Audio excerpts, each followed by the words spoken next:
설 연휴에도 하나님의 말씀을 사모하시며 또 기도의 자리에 나오신 모든 성도님들을 주님의 이름으로 축복합니다. 오늘 이 말씀을 통해 하나님께서 은혜 부어주시고 그 은혜로 말미암아 모든 성도님들 오늘 하루 살아갈 그런 힘을 얻는 시간 되기를 간절히 소망합니다. 그 마음 가지고 1월 28일 함께 말씀을 나누도록 하겠습니다. 오늘 함께 나눌 말씀은요, 여호수아 19장 1절부터 23절까지의 말씀입니다. 여호수아 19장 1절부터 23절까지의 말씀입니다. 하나님의 말씀을 읽겠습니다. 둘째로 시므온 곧 시므온 자손의 지파를 위하여 그들의 가족대로 제비를 뽑았으니 그들의 기업은 유다 자손의 기업 중에서라. 그들이 받은 기업은 브엘세바 곧 세바와 몰라디와 하살수알과 발리와 에셈과 엘돌랏과 부돌과 호르마와 시글락과 벳 말가봇과 하살 수사와 벳 르바옷과 사루헨이니 13성읍이요 또 그 마을들이며 또 아인과 림몬과 에델과 아산이니 4성읍이요 또 그 마을들이며 또 네겝의 라마 곧 바알랏 브엘까지 이 성읍들을 둘러 있는 모든 마을들이니 이는 시므온 자손의 지파가 그들의 가족대로 받은 기업이라. 시므온 자손의 이 기업은 유다 자손의 기업 중에서 취하였으니 이는 유다 자손의 분깃이 자기들에게 너무 많으므로 시므온 자손이 자기의 기업을 그들의 기업 중에서 받음이었더라. 셋째로 스불론 자손을 위하여 그들의 가족대로 제비를 뽑았으니 그들의 기업의 경계는 사릿까지이며 서쪽으로 올라가서 마랄라에 이르러 답베셋을 만나 용느암 앞 시내를 만나고 사릿에서부터 동쪽으로 돌아 해 뜨는 쪽을 향하여 기슬롯 다볼의 경계에 이르고 다브랏으로 나가서 야비아로 올라가고 또 거기서부터 동쪽으로 가드 헤벨을 지나 엣 가신에 이르고 네아까지 연결된 림몬으로 나아가서 북쪽으로 돌아 한나돈에 이르고 입달 골짜기에 이르러 끝이 되며 또 갓닷과 나할랏과 시므론과 이달랴와 베들레헴이니 모두 12성읍과 그 마을들이라. 스불론 자손이 그들의 가족대로 받은 기업은 이 성읍들과 그 마을들이라. 넷째로 이사갈 곧 이사갈 자손을 위하여 그들의 가족대로 제비를 뽑았으니 그들의 지역은 이스라엘과 그슬롯과 수넴과 하바라임과 시온과 아나하랏과 랍빗과 기시온과 에베스와 레멧과 엔간님과 엔핫다와 벳바베스이며 그 경계는 다볼과 사하수마와 벳세메스에 이르고 그 끝은 요단이니 모두 16성읍과 그 마을들이라. 이사갈 자손 지파가 그 가족대로 받은 기업은 이 성읍들과 그 마을들이었더라. 아멘. 네, 이 말씀 가지고 이것도 위하여 주신 것이다 라는 제목으로 함께 하나님의 말씀 나누도록 하겠습니다. 여호수아가 나이가 많아서 늙고 이제 총사령관의 자리에서 내려왔습니다. 그러고 나서 전쟁의 양상이 바뀌었다고 말씀을 드렸죠. 이전에는 12지파가 함께 가나안 땅을 정복했다면 이제는 제비를 뽑아서 각 지파에게 땅을 나눠주고, 그래서 요단 동쪽에 있었던 2지파 반이 돌아가지 않았습니까? 그리고 요단 서쪽에 9지파 반에게 땅을 나누어주고 이제 각 지파가 그곳에 가서 그 땅들을 점령해 나가는, 그곳에서 가나안 족속들을 쫓아내는 전쟁을 하게 됐습니다. 그리고 이렇게 모습이 바뀌었을 때, 이렇게 전쟁의 양상이 바뀌었을 때 가장 먼저 여호수아 앞에 나왔던 지파가 어느 지파였습니까? 바로 유다 지파, 그리고 그 중에서도 갈렙이었죠. 갈렙의 고백을 통해서 우리는 이런 고백 들었습니다. 하나님이 나와 함께 하시면 승리할 것이다. 그러면서 갈렙이 어디로 갑니까? 아낙 자손 중에서도 가장 큰 아르바의 자손들이 있는 기럇 아르바라고 불렸던 헤브론으로 갑니다. 지형이 높았죠. 불리한 곳이었습니다. 하지만 하나님께서 함께 하신다면 승리할 것이라는 믿음이 있었고, 성경은 그 갈렙의 믿음대로 그 전쟁이 그쳤더라라는 아주 짧은 문장으로 그 전쟁이 단번에 끝났음을 우리에게 보여줍니다. 그러고 나서 이제 유다 지파가 점차 점령해 나가죠. 그리고 유다 지파의 그런 얘기가 나오고 나서는 이제 요셉 지파의 이야기가 나옵니다. 이 유다 지파와 요셉 지파는 이스라엘 12지파 중에서 큰 2지파였습니다. 그렇기 때문에 이들의 전쟁이 먼저 나오는데요. 이렇게 유다 지파와 요셉 지파가 땅을 분배해 갑니다. 그래서 가나안에서 지도를 보면 이제 남쪽과 북쪽을 중심으로 점령해 나가는데 여기 말씀에 보면 다 쫓아내지 못하고 남겨둔 가나안 사람들이 있었다라고 기록하고 있는 것을 우리는 보게 됩니다. 그리고 또 요셉 지파는 자신들에게 분배된 땅 그것을 만족하지 못하고 더 땅을 달라고 여호수아에게 이야기하는 것까지도 우리는 보게 됩니다. 이렇게 유다 지파와 요셉 지파가 점령해 나가는 말씀들을 우리가 계속 보고 있는데요. 그 말씀 중에서 지난 주일의 말씀에 보면 이런 이야기가 있죠. 남은 7개의 지파가 점령해 나가지 못하고 있었다. 성경에 기록된 바로 보면 어제 말씀에 보면 지체했다라고 기록되어 있음을 우리는 보게 됩니다. 정복해야 되는 부담 때문인지 아니면 이미 좋은 땅은 유다와 요셉 지파 두 큰 지파가 다 가져가서인지는 모르겠지만 7지파는 지체하고 있었고 그래서 여호수아는 그런 7개의 지파를 책망합니다. 그런 뒤에 이제 그 7개 지파가 땅을 분배받고 점령해 나가는 것들이 나오는데요. 가장 먼저 베냐민이 나오고 그 다음이 이제 오늘 말씀에 나오는 시므온, 스불론, 이사갈 지파에 대한 이야기입니다. 먼저 시므온 지파를 한번 보시죠. 시므온 지파를 보면 이 지도상에 이제 이렇게 돼 있습니다. 아래쪽에 보시면 유다 지파가 엄청 큰 땅이 있고 그 가운데 초록색 동그라미로 시므온이 돼 있는 것을 보게 됩니다. 북쪽에 요셉의 두 지파 므낫세와 에브라임 지파가 넓은 땅을 차지했고요. 아래 유다가 넓은 땅을 차지했고 나머지 7지파가 이제 작은 땅들을 차지했는데 그 중에서도 특별히 이 시므온만 독특하게도 유다 지파 안에 있는 다른 지파들과 떨어진 어떤 덩그러니 떨어진 자리에 땅을 분배받았음을 우리는 보게 됩니다. 이에 대해서 우리가 좀 생각해 볼 수 있는 이유들이 성경에 기록되어 있는데요. 창세기 34장에 보면 야곱의 자녀들 중에서 야곱의 딸 디나가 세겜이란 사람에게 강간당하는 일이 등장합니다. 그러고 나서 이제 야곱의 아들들이 그것에 대한 복수를 하기 위해서 그 세겜에게 너희 모든 그 민족이 할례를 받으면 우리가 너네 받고 너네 아들과 우리 딸들을 서로 통혼도 시키겠다. 이제 이런 얘기를 하죠. 할례를 받고 고통스러워하고 있는 세겜과 그 민족을 그때에 야곱의 아들들이 가서 죽입니다. 특별히 시므온과 레위가 가서 다 죽이는 것을 우리는 보게 되죠. 그리고 그로 인해서 하나님은 야곱을 통해서 시므온과 레위 지파에 대해서 예언하시며 말씀하시는데 창세기 49장 5절부터 7절까지의 말씀입니다. 시므온과 레위는 형제요 그들의 칼은 폭력의 도구로다. 내 호나 그들의 모의에 상관하지 말지어다. 내 영광아 그들의 집회에 참여하지 말지어다. 그들이 그들의 분노대로 사람을 죽이고 그들의 혈기대로 소의 발목 힘줄을 끊었음이로다. 그 노여움이 혹독하니 저주를 받을 것이요 분기가 맹렬하니 저주를 받을 것이라. 내가 그들을 야곱 중에서 나누며 이스라엘 중에서 흩으리로다. 이래서 시므온과 레위 지파가 이제 땅을 분배받지 못하여 흩어 살게 됩니다. 하지만 그래도 레위 지파는 제사장의 가문으로서 흩어졌지만 그래도 하나님의 성막을 계속해서 섬기는 영광을 누렸죠. 하지만 시므온은 흩어져 사는 그래서 유다 지파에 마치 흡수되듯이 그렇게 땅을 분배받는 것을 우리는 보게 됩니다.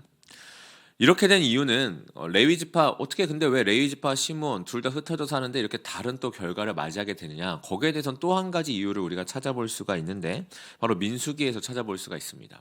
성도님들 민수기 하면 기억나시는 게 두 번의 인구조사죠. 처음에 이제 광야에 나와서 인구조사, 그 다음에 시간이 지나서의 인구조사입니다. 그리고 그 두 번의 인구조사를 통해서 우리는 각 지파가 하나님께서 어떻게 광야 시절 가운데 그대로 잘 지키셔서 그 수가 유지되도록 하셨는가에 대해서 우리는 살펴볼 수가 있는데요. 거기서 차이가 나는 한 지파가 있습니다. 바로 시므온 지파입니다. 민수기 1장 23절에 보면 시므온에 대해서 이렇게 얘기합니다. 시므온 지파에서 계수된 자는 59,300명이었더라. 그런데 두 번째 인구조사인 26장 14절에 보면 이렇게 나와 있습니다. 이는 시므온의 종족들이니 계수된 자가 22,200명이었더라.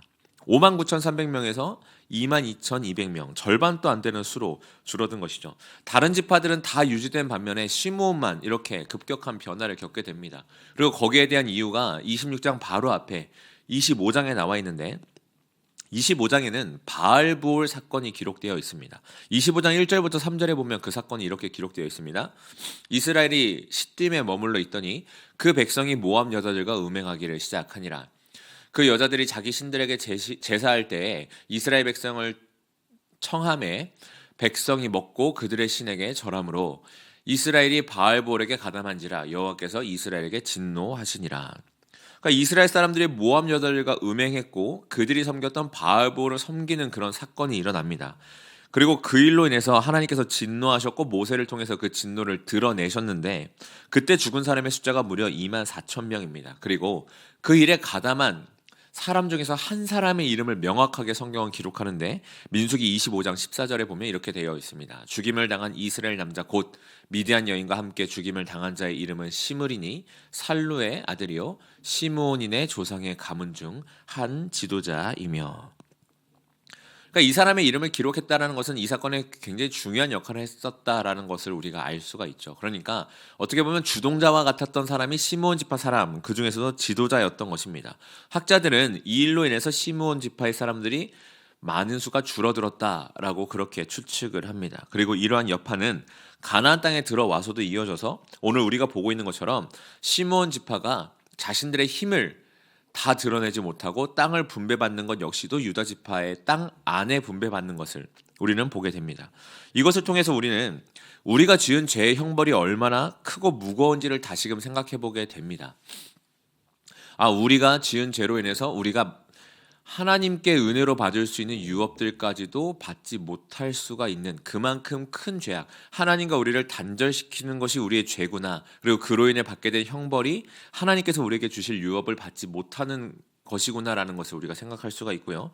또한 그로 인해 우리가 하나님께 유업받을 어떠한 자격도 없는 자임을 다시 한번 확인하게 됩니다. 그리고 더 나아가서는 그렇기에 그런 우리에게 은혜를 베푸시고 믿음을 주시는 하나님의 그 놀라우신 사랑에 대해서 생각해 볼 수가 있죠. 그런데 사실 저는 오늘 여기서 이 시므온 지파의 이야기도 이야기지만 더 좀 집중해서 살펴보고 싶은 것은 유다 지파입니다. 오늘 말씀 9절에 보면 이렇게 나와 있습니다. 시므온 자손의 이 기업은 유다 자손의 기업 중에서 취하였으니 이는 유다 자손의 분깃이 자기들에게 너무 많으므로 시므온 자손이 자기의 기업을 그들의 기업 중에서 받음이었더라. 유다 지파는 자신들이 받은 땅을 기꺼이 시므온 지파에게 내어줍니다. 이는 바로 직전에 살펴본 요셉의 두 지파 에브라임과 므낫세 지파들이 얘기했던 것과 비교가 되죠. 그들은 여호수아에게 찾아와서 이렇게 얘기했습니다. 17장 14절인데요. 당신이 나의 기업을 위하여 한 제비 한 분깃으로만 내게 주시면 어찌함이니까 하니. 그러니까 요셉 자손이 이미 많은 복을 받았습니다. 제가 14절의 뒷부분만 이렇게 좀 적어드렸는데요. 여호와께서 지금까지 내게 복을 주심으로 내가 큰 민족이 되었거늘 이라고 그 전에 이들이 얘기합니다. 그러니까 하나님께서 우리에게 복을 주셔서 우리 민족이 이렇게 거대해졌는데 어찌 너는 우리의 기업을 위하여 이렇게 한 제비만 이렇게 작은 영역만 다른 지파와 똑같은 만큼만 우리에게 주느냐라고 이야기를 하는 것이죠. 자신들이 가지고 있는 것이 민족이 더 크니 능력이 더 크니 더 달라고 얘기하는 것입니다. 그런데 이미 아까 지도 보시지 않았습니까? 이미 많은 땅을 요셉 지파는 그러니까 므낫세와 에브라임 지파는 받았습니다. 그러니까 여호수아가 너는 이미 많이 받았으니 스스로 개척하라라고 하니까 이들이 뭐라고 얘기합니까? 막 철병거도 있고 이거 개척하기 힘들다. 스스로 개척하는 건 힘들다라고 얘기를 하며 그럼에도 불구하고 자신의 목을 더 달라고 거저달라고 계속해서 얘기하는 것을 보게 됩니다. 자신들의 목을 더 가져가기 위해 그냥 가져가는 것을 넘어서 더 좋은 것을 더 가져가기 위해서 애쓰는 요셉 지파의 모습을 보게 되는 것이죠. 어떻습니까? 유다 지파와 비교되지 않으십니까? 그렇기에 이 요셉 지파가 얘기하는 여호와께서 지금까지 내게 복을 주심으로는 사실상 그들이 정말 하나님께 복을 받았다고 믿어서 한 고백이 아님을 우리는 확인하게 됩니다.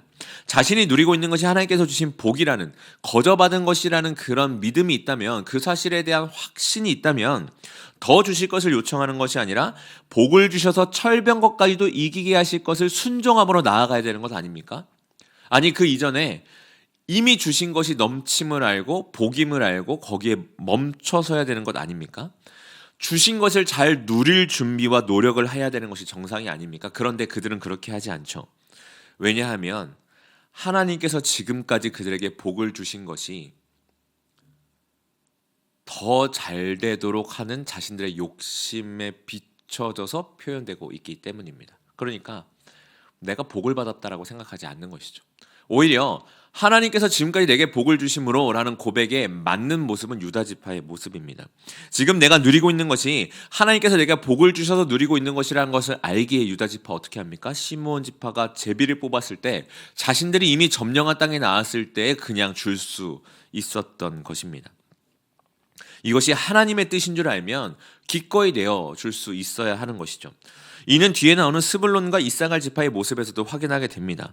두 지파 역시 요셉의 지파인 므낫세와 에브라임, 유다 지파에 비해서는 굉장히 적은 땅을 갖게 됐습니다. 심지어 스불론이 받은 땅은 매우 척박한 땅이죠. 지형도 낮고 척박한 땅이었다고 합니다. 이사갈의 땅은 비옥한 평야가 있어서 많은 수확물을 얻을 수 있었지만 그럼에도 불구하고 땅의 크기는 비교할 수 없을 만큼 작았죠. 하지만 이들은 자신들에게 주어진 그 땅을 복으로 받고 살아갑니다. 민수기 26장의 인구조사를 자세히 한번 시간 되시면 보시면 인구 숫자가 그러면 요셉 지파, 유다 지파, 이 큰 두 지파와 이 스불론, 이사갈 이들의 숫자와 인구 차이가 많이 나냐? 아닙니다. 실제로 보시면 20세 이상의 전쟁을 할 수 있는 남자의 숫자는 거의 비슷합니다. 그럼에도 불구하고 스불론 지파 사람이나 이사갈 지파 사람들은 다른 지파의 땅과 비교하며 더 달라고 따졌다던가 땅이 별로니 바꿔달라고 했던 기록이 전혀 없음을 우리는 보게 되죠. 이 땅이 하나님께서 주신 땅임을 받아들이고 그들은 살았던 것입니다. 오늘 말씀을 통해서 우리는 우리의 모습을 좀 돌아보게 됩니다. 우리 역시 하나님께 복을 받아 누리는 자들입니다. 그리고 또 그렇게 고백하며 살아가죠. 주님께서 내게 복을 주셨다. 은혜를 주셨다. 그런데 조금만 우리의 삶을 돌아보면 므낫세와 에브라임 지파처럼 요셉의 그 두 지파처럼 이미 받은 것에 만족하지 못하고 더 달라고 불평하는, 그래서 하나님께서 내게 거저 주신 은혜요 복이라는 생각이 아니라 나에게는 이 정도는 있어야지, 내가 이 정도가 되는데 더 있어야지 라는 나 중심의 생각으로 살아가고 있는 우리의 모습을 쉽게 발견합니다. 오늘 말씀에 나오는 시므온 지파도 유다 지파도 스불론 지파도 이사갈 지파도 저마다의 사정이 있었겠죠. 저마다 원하는 것들이 있었을 것입니다. 그들의 생각도 있었을 것이고 바라는 모습도 있었을 것입니다. 하지만 그들은 그 모든 것 위에 하나님께서 그들에게 허락해 주신 만큼의 그 복을 받아들이기로 선택한 자들이었습니다. 왜냐하면 애굽에서 광야에서의 모습을 돌이켜보면 그들은 가나안 땅에 정말 땅 한 발자국도 얻을 수 없는, 이 땅마저도 취할 수 없는 하나님의 은혜와 복 없이는 살 수 없는 사람들이며, 그렇게 이 모든 것이 자신들에게 하나님께서 허락하신 일인 것임을, 복임을 알았기 때문입니다. 사랑하는 성도님들, 우리 역시 이 사실을 기억하며 하나님께서 우리에게 이미 주신 그 복을 풍성히 누리며 살아갈 수 있기를 소원합니다. 우리의 아버지 되시는 하나님께서는 우리에게 필요한 것으로, 가장 좋은 것으로 늘 채워주시는 분이십니다. 무엇보다 우리는 하나님의 은혜가 없으면 구원을 받을 수 없는 영원한 죽음과 멸망 가운데 있는 존재였는데, 하나님께서 예수 그리스도를 보내심으로 우리에게 값없이 은혜와 복을 베풀어 주셨습니다. 특별히 명절 연휴 기간을 지나고 있으시죠. 이 가운데 이미 우리에게 주신 모든 은혜와 복들을 기억하시는 성도님들 되시기를, 그리고 그 은혜와 복들을 사랑하는 가족들에게, 만나게 되는 모든 이들에게 함께 나누며 감사할 수 있는 이 명절 되기를 바랍니다. 그리고 또 더 나아가서 그렇게 올 한 해 또한 우리에게 주실 것들을 기대하며 소망하실 수 있는 성도님들 되시기를, 그 기대와 소망을 나눔으로 더욱더 풍성한 명절 보내시는 모든 성도님들 되시기를 주님의 이름으로 축원합니다. 우리 이 시간 함께 기도하겠습니다. 하나님 감사합니다. 오늘 또 주의 말씀으로 오늘 하루를 살아가게 하시고, 또 하나님의 어떤 분이신지, 우리가 받은 복과 은혜가 무엇인지를 깨닫게 하여 주심에 감사를 드립니다. 하나님 아버지, 말씀을 통해서 우리의 모습을 봅니다. 이미 받았음에도 하나님께서 내게 복을 주신 것이라고 고백하지만 그것이 하나님께서 주신 것이 아니요 내가 더 얻어야 된다는 생각, 하나님께서 주신 것이 부족하다는 생각, 값없이 받은 것이 아니라 나는 더 받을 자격이 있다고 생각하는 그런 마음들이 우리 안에 너무나 많이 있음을 돌아봅니다. 그렇게 이 시간 기도합니다. 주님, 우리가 이미 받은 복을 잘 누리며 그것이 정말 은혜임을 기억하며 살아갈 수 있도록 도와주시고, 그렇기에 우리가 주님 앞에 더 많은 것을 바라고 원하며 원망하고 불평하는 것이 아니라 주신 것을 어떻게 하면 잘 누리며 잘 흘려보낼 수 있을까를 고민하며 살아가는 우리 모두가 되기를, 특별히 이 명절 가운데 만나는 모든 가족과 친지들 가운데 그 받은 복을, 은혜들을 잘 나누며 더 나아가서는 또 올 한 해 우리에게 주실 것들을 기대하고 소망함으로 함께 주님 안에서 기뻐하는 명절 될 수 있도록 인도하여 주시옵소서. 다음 세대들 하나님 아버지, 이미 청소년부는 수련회를 마쳤고 또 청년부와 예이어 수련회와 성경학교가 있습니다. 특별히 이들 가운데도 오늘 이 말씀에 나오는 것처럼 그들의 인생이 주님의 은혜와 복으로 가득 채워진 인생임을 깨달아 아는 성경학교와 수련회가 되게 하시고, 그렇게 다른 것이 아니라 오직 주님으로 말미암아 기뻐하고 감사하며 주님께 소망을 두고 기대함으로 그들의 인생을 살아갈 수 있도록 인도하여 주시옵소서. 이 모든 말씀 살아계신 예수 그리스도의 이름으로 기도드렸습니다. 아멘. 이 말씀 기억하시면서 풍성한 설 명절 보내시기를 바라겠습니다. 주님의 이름으로 평안을 전하며 이렇게 새벽 기도를 마치겠습니다.